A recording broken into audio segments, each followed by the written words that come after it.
Hello, and welcome to Safira Fire Plays. Today we will be playing the Stanley Parable, Ultra Deluxe Edition. During this playthrough there will be no commentary, so just sit back, relax, and enjoy.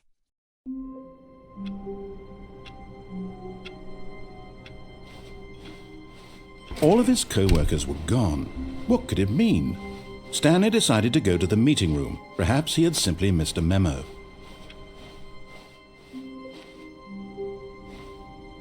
Oh, new content? What does that mean, new content?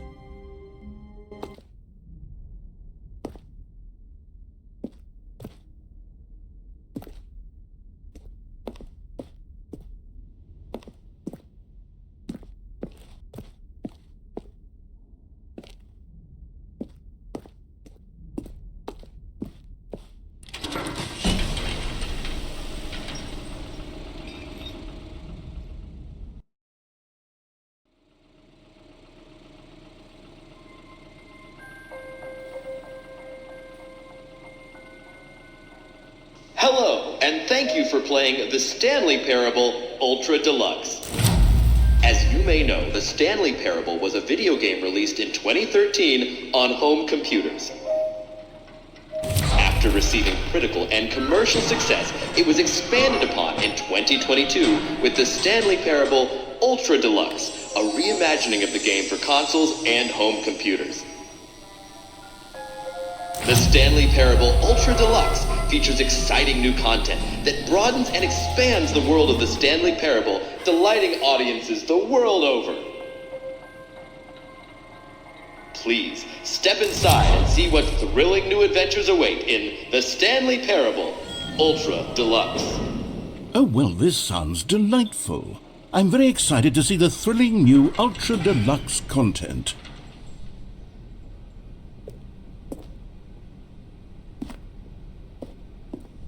Okay, so far it's an elevator. Nothing special yet, but I'm sure it's just the beginning of a mesmerizing adventure.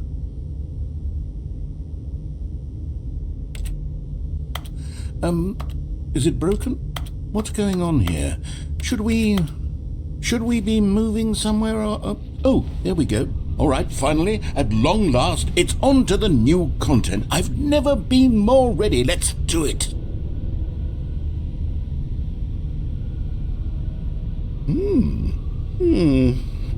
I have to say, initial impressions of Stanley Parable Ultra Deluxe, mostly tedious. It's as if, Oh, okay. Let's see the content. Give me the content, Stanley.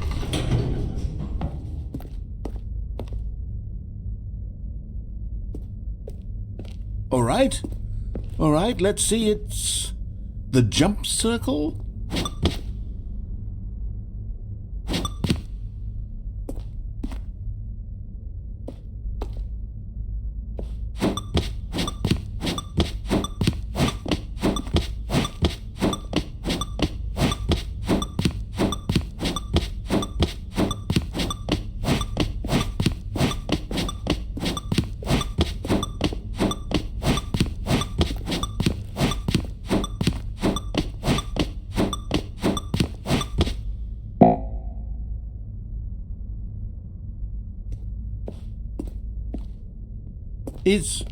Is that it? Surely that's not all the new content. There has to be something else, right?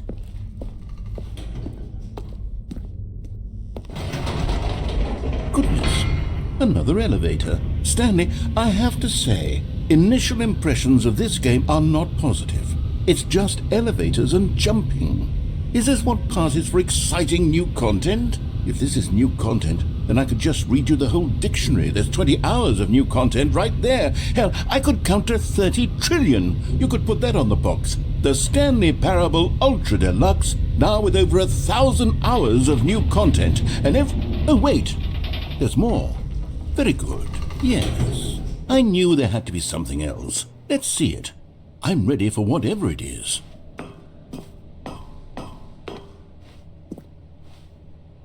That's it? Oh, you've got to be kidding me. You see, Stanley? This is what happens when greedy video game developers with no respect for their fanbase rush a cheap expansion to market for no reason other than to make an easy dollar. And don't get me started on the level of craftsmanship that's gone into it. In fact, I'm looking right now at the game's achievements, and it's hard to believe one of them actually says, "Test achievement, please ignore." What quality assurance department signed off on this? I'm infuriated and I'm offended, and I intend to find these people on Twitter and hold them personally accountable. It's my fault, Stanley. I built up too much anticipation around the new content, I'm afraid. It could never have lived up to such expectations.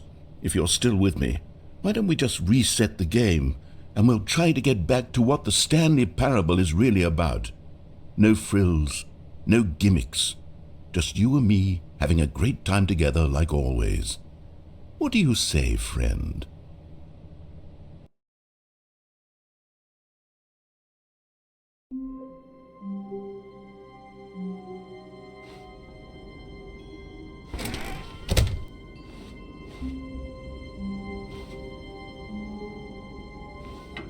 Psst! Stanley! Come over here! In the vent! I want to show you something!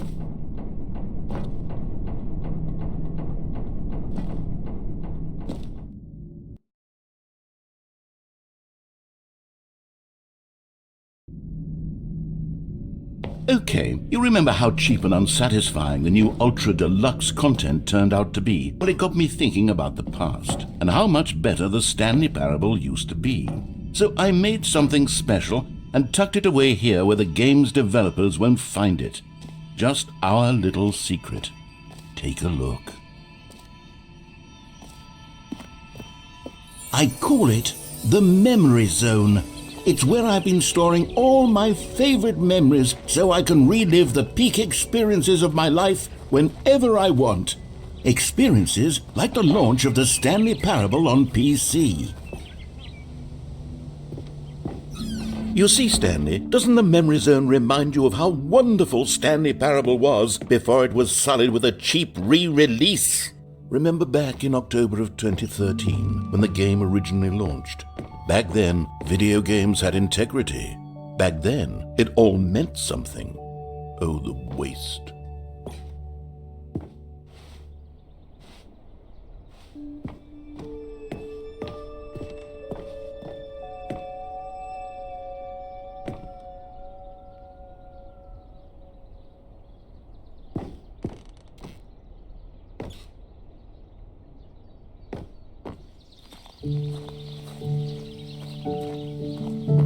And over here is where I keep reviews of the Stanley Parable. Like this stunning triumph of games journalism, 10 out of 10 from Destructoid.com. James Stephanie Sterling writes, and I quote, "Where so many games that aspire to be more than games end up less than any form of art, Stanley Parable strives and then succeeds to be every game ever created." Did you hear that, Stanley? Every game ever created. That's how grand and all-encompassing the original Stanley Parable was. It was literally every game ever created. It was Skyrim, it was Persona 3, it was all of them, and now it's nothing. It's no games at all. It isn't even the Stanley Parable anymore. It's just a husk now, a lifeless husk with an hour of new elevator content.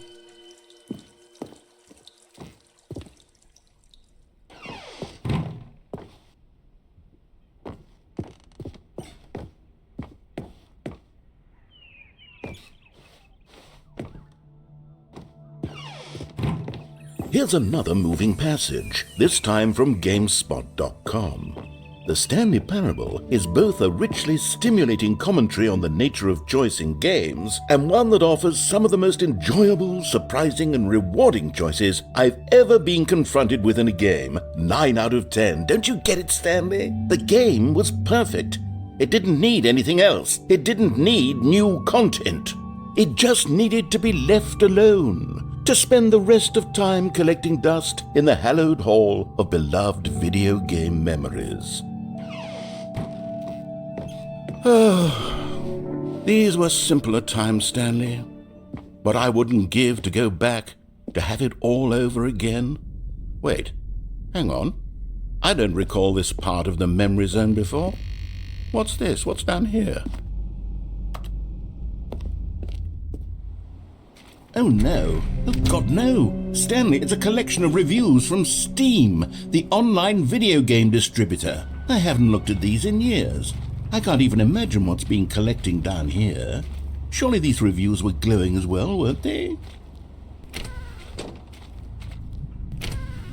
Honestly, I could not be bothered to play this game to full completion. The narrator is obnoxious and unfunny, with his humor and dialogue proving to be more irritating than entertaining. Unfunny! I'm not trying to be funny. I'm trying to make a serious work of art. I suppose I could write up a handful of gags to insert into the Stanley Parable, but the game is already such a densely layered web of profound philosophical insights that I can't even imagine where I'd have the room to stick them.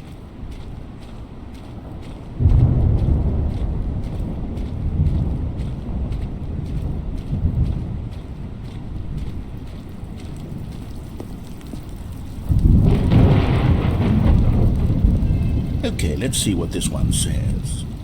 While the idea for the game is good, for someone who prefers non-linear games, this preachiness gets annoying fast. Preachy? Stanley, I'm not preachy, am I? You can tell me if I'm preachy. Honestly, you can. Oh, goodness. This is actually quite shocking for me. To be honest, I had always thought of the game's dialogue as being rather terse to begin with. You can't know how much fluff I cut from the game to get it to feel as light and airy as it... Well, I always thought it did. But maybe it wasn't. But dear, what an awful memory to have to hold on to. These black marks on my otherwise unimpeachable track record. I feel like a failure. Like I let these people down. Perhaps the Stanley Parable isn't quite as sterling as I always remembered. What's this one got to say? You constantly have to stop doing anything so the narrator can catch up with his long-winded explanations of what's happening. I wish there was a skip button. A skip button? Well, yes. Yes, I think we can do that. If I'm truly too preachy, then maybe letting you skip ahead for just a moment, surely it couldn't hurt. Not if it means we can strike these negative reviews from the record. Only positive reviews of the Stanley Parable. That's my motto today, and it's always been my motto. I'd do anything for the customer, Stanley. Yes, a skip button we shall have. And here it is. Go ahead and give it a shot. I'll pop you forward in time so that the second my incessant droning starts to bore you, with just the push of a button, you'll have zipped right past it. It's what the players have been asking for, and I'm very proud to have delivered. No more listening to me rambling on and on and on. No. The Stanley Parable is a game for the people, and if the people want silence, then by goodness, that's what they're going to get. Well, don't sit around waiting for me to shut up. Go ahead and make me shut up. Here, we'll pretend that I've just begun an interminable monologue, and it goes something like this. The story, and the choices, or what have you, and therefore, by becoming it is, so on and so forth, until inevitably, we all until the end of time, at which time everything all at once, so, now you see, blah blah blah blah blah blah blah blah blah blah blah blah blah blah. We've eaten too much and it can't be just yet, no, until 245. That the logic of elimination working backwards, the deduction therefore becomes impossible to manufacture. It went on for nearly 10,000 years, until just yesterday, here and there, forward and back, and never a moment before lunchtime. It can't be. It's the only thing there is. How many billions left until so much more than forever ago? Which is why I say...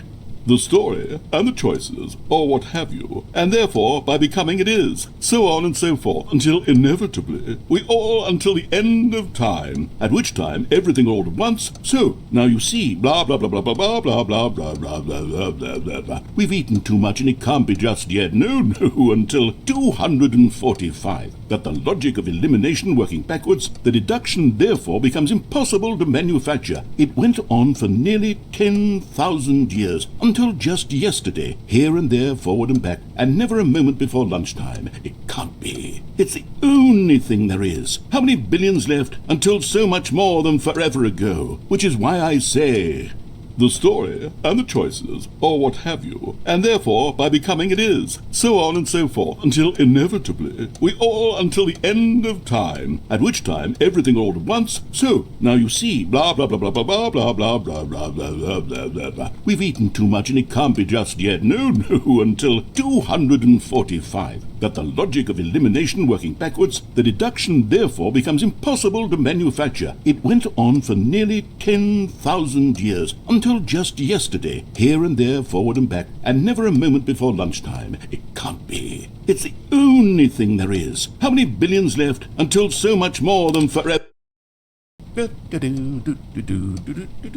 Oh, you're back, you see. You were only frozen in time for a few minutes, but it was plenty of time for me to deliver a long, rambling monologue full of unnecessary verbal flourishes and lengthy ruminations on the nature of choice in video games. Of course, I happen to believe it was perhaps one of my more profound such ruminations. Not that, of course, you need a description of it, but if I had to describe it, I'd say it was perhaps less of a rumination and more of a treatise.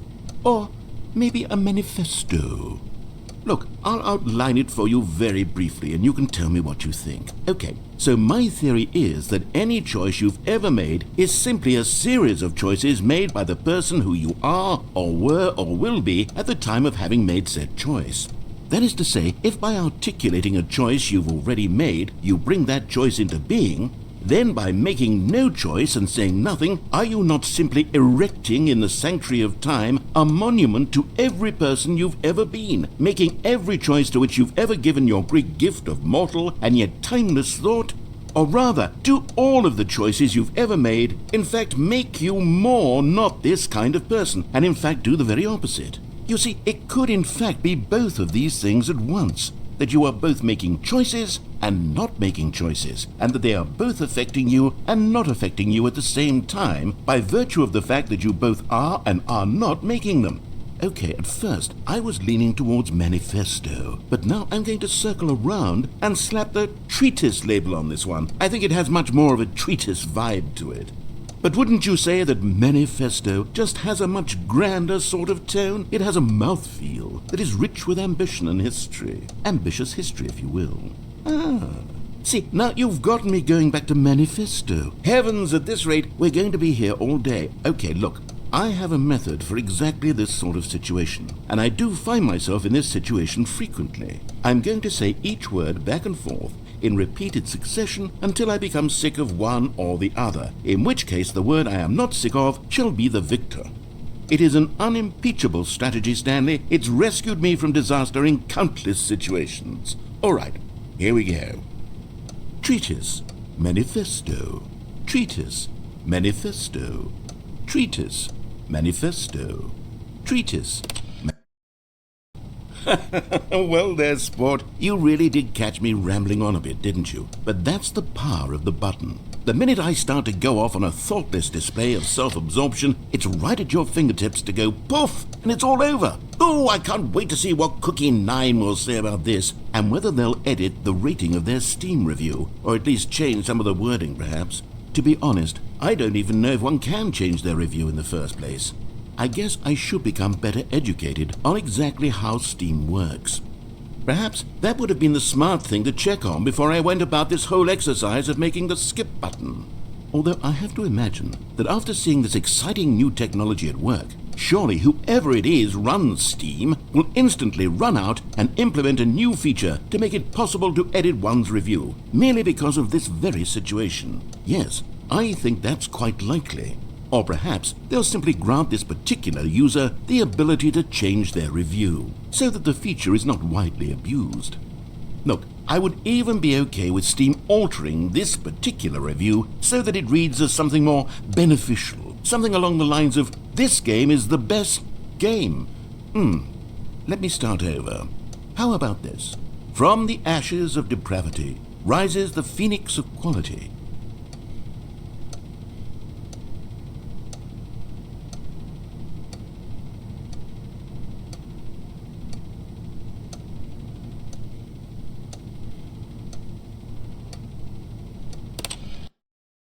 Okay, welcome back, Stanley. Now, I should say that the amount of time the button has been skipping through is becoming longer and longer. That last one was well, I want to say maybe 30, 45 minutes. It's not unendurable by any means, but well, there's really only so much I can ramble on to myself about. I know, it's shocking, isn't it? But at any rate, I do suggest that we not press the button again. I think the skip button has been aptly demonstrated, and we can say goodbye to it and just... Wait, how do we get out of here? Where did the door go? Wasn't there a door that led into this room? I do feel quite certain that there was one here before. How else would we have gotten into the room in the first place? I don't think one can enter a room without a door of some sort, or a window or something like that. Do you see a window anywhere? A porthole? A sufficiently large crack in the wall? I'll take any of these. All I want is for us to move on and to please step away from the skip button, to go anywhere other than the skip button. There was a door here before, wasn't there? I swear there was. Where did it go? Can you maybe just ram your way through a wall? Is there any possibility that you could, say, slam your body into the wall until enough damage is done for you to be able to leave? Please, I'll take any option at all. I'm asking you to work with me here. We need a door. We need a door of some kind. I can work with any kind of door as long as it can open and lead from one room to another. I'm going to step away for just a moment, and I'm going to try to find us a door. I don't know how exactly to remove a door and place it in a different wall, but I will find a way, I promise. You just need to not do anything. Don't press the skip button. Please, please, please do not press the skip button. Just wait here for me, and don't press the skip button. Got it? Yes, good. I'll be right back. Stanley, please don't push the button again. It's been 12 hours. You've just been frozen there. I don't know why the skips are getting longer, but they're really, truly getting longer, and my God, there's no way out of the room. Stanley, the door is gone. It's completely gone. I've looked at it from every angle. I've checked every one of those walls 1,000 times, and there's no door, Stanley. There's no door. There's just you and the button, and if you keep pressing it, I have no idea what will happen. I have no idea how long I'll be made to sit here, and more than anything else, I don't know how to stop you from pressing the button again. I can't control anything in this room, Stanley. I can't touch it, and I have to believe, I have to know that sooner or later, no matter how much I plead with you, you're going to press the button again. Why would you? I've been thinking, and I don't know what I can do to convince you otherwise. Oh, my God. And it's all because of those reviews that I couldn't get out of my head. I just couldn't ignore the negative feedback. Why was it so important for me to fix the problem? Why did Cookie Nine's opinion matter so much to me? I've never even met Cookie Nine. I have no idea who they are.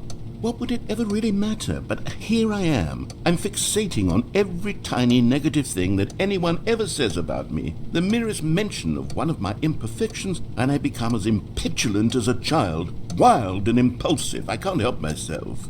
I can't stop myself from lashing out with a vengeful fury to alter and to change and to break anything unbroken, if only it pleases this one person who made a single negative comment. What does such an impulse serve? For whose benefit is this? And here I am now, stuck in a room, waiting for you to press this button, and to become frozen in time, knowing that you're going to do it, and that I'm going to be stuck all alone, and that I had the power to prevent it all from happening, if only I'd held my tongue. It's all out of my control now. Just you. Just your decision as to exactly when you're going to make me suffer, to leave me all alone. Surely you will. I don't doubt it. Surely you'll press that button again, leaving me here. And surely you'll put your own desire to see what's next ahead of my need for company, for companionship. Surely you'll not be moved by my howls of fitful anxiety, that you sit with me and just stay here. Oh, no, I know you too well. You'll be leaving me Oh, my God. And it's all because of those reviews that I couldn't get out of my head. I just couldn't ignore the negative feedback. Why was it so important for me to fix the problem? Oh, Stanley, you're back. You're back. Oh, my goodness. I have someone to talk to again. Stanley, I think it's been a week. Or 2 weeks. I've been sitting here all that time, just sitting here, not a single person to speak with. And you'd think that that's just how it's always been, right? Me talking and you saying nothing.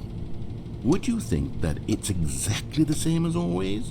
Doesn't that feel like what we've already been doing? Me just talking? But it isn't, Stanley.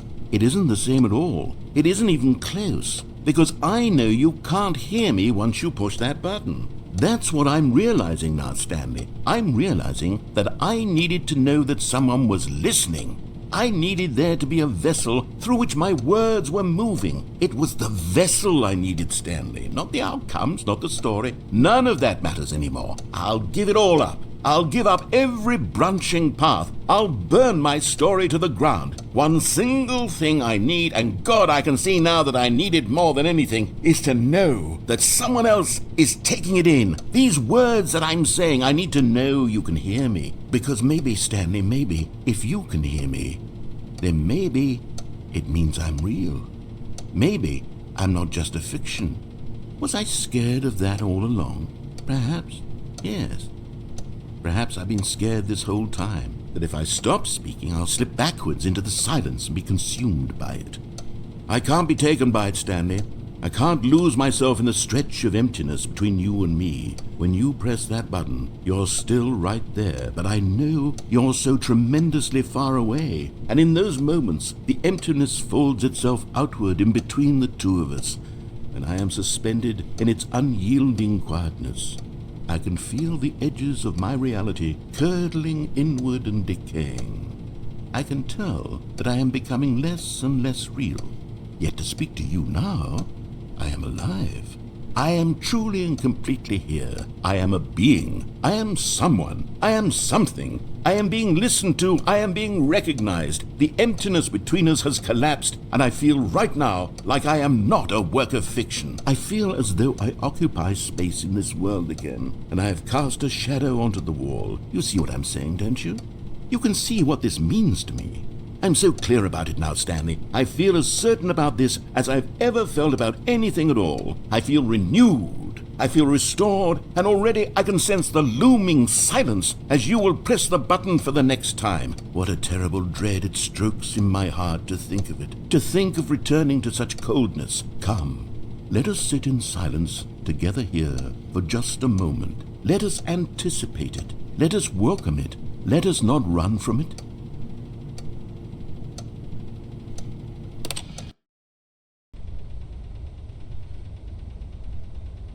Oh, hello, it's you. You're here again. Welcome. I have had time to think about you and about us and about everything we've been through. I've had so much time. I stopped keeping track after a year. Have you ever sat down in one place and not moved for one entire year? Let me describe it for you. To begin with, there is only regret. There is only the turning wheel of missed opportunities. I felt nothing at all but regret for the longest time, Stanley. Days, months. I lost it all in a blur of the deepest longing to undo the past. And when that feeling had begun to subside, what took its place is what I can only describe as the collapse of every moment I have ever experienced my entire life. All of them collapsed down into a single instant. In that instant, I could see myself clearly, calmly, with a collected heart. It was an impossibly rich wellspring of both delight and disgust simultaneously. I was consumed by it. I could do nothing but wallow in it for what felt like an eternity, for what I now know was far less. You see, it was a revelation for me. It was unlike anything I had ever known. It was a space without consequence, without action or outcome. It was divorced entirely from the question of free will that you and I have squabbled over for so long. There could be no one ending, no singular outcome of events, not if all events existed in the same moment, and I felt freed. I felt unburdened by the need to manifest a particular outcome into being. I saw that I could allow myself to exist along all timelines, and that each of them was simply a strand in the web of my being. It was incredible, the spaciousness, the equanimity of the moment, both singular and infinite. For the longest time, this was my experience. And then this moment passed, and the most unyielding fear I have ever known crept into my mind. And it is this sensation that I have been experiencing now for longer than I could have ever expected was possible. I have been waiting for you. Not that you might save me or do something to fix it, but merely to state for you the plain fact of this manner of existence. I wish you to feel afraid as I do, that perhaps one day this state of mind will consume you as well.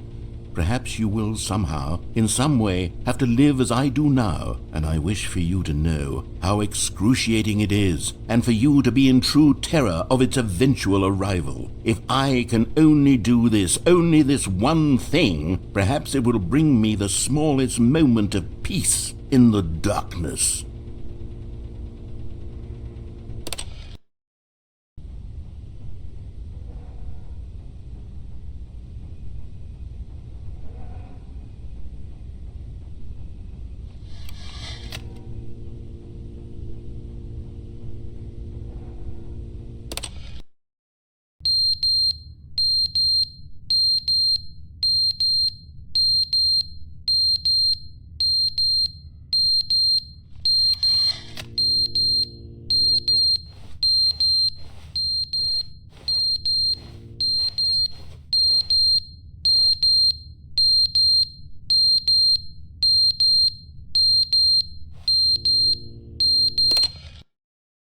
But they didn't understand the game was never meant to be funny. It was meant to have a point. It was meant to speak to the human condition. But where are the jokes? Where are the jokes? They bemoaned, they screamed, they gnashed their teeth and said, "Entertain us." It wasn't enough. They had to leave a pathetic little thumbs-down review and make all of their pitiful demands. But then, "He's talking too much," they said. "First, he didn't entertain us, now he won't shut up. It's the inconsistency, it's the lack of accountability, it's the unwillingness to examine with an uncompromising heart the words that they are speaking into the world." As though there were no consequences for a lack of cohesion in one's assessment of others. But of course, absolutely anyone can leave a review. So here's what we get. We get these demands that seek everything and are accountable to nothing. We get a world where someone will say, "Oh, there should be a skip button. You should be able to freeze Stanley in place," while the narrator sits there forever and ever. We want all of this in the new Stanley Parable. We demand it. And then, because it was said, because it was spoken, now it simply has to happen. The most immediate desires, every single thing demanded by every person at every moment in time. If someone wants it, then it's a crime not to bring it into being. Have we been given to indulging every fleeting whim for no reason other than to do so? Yes!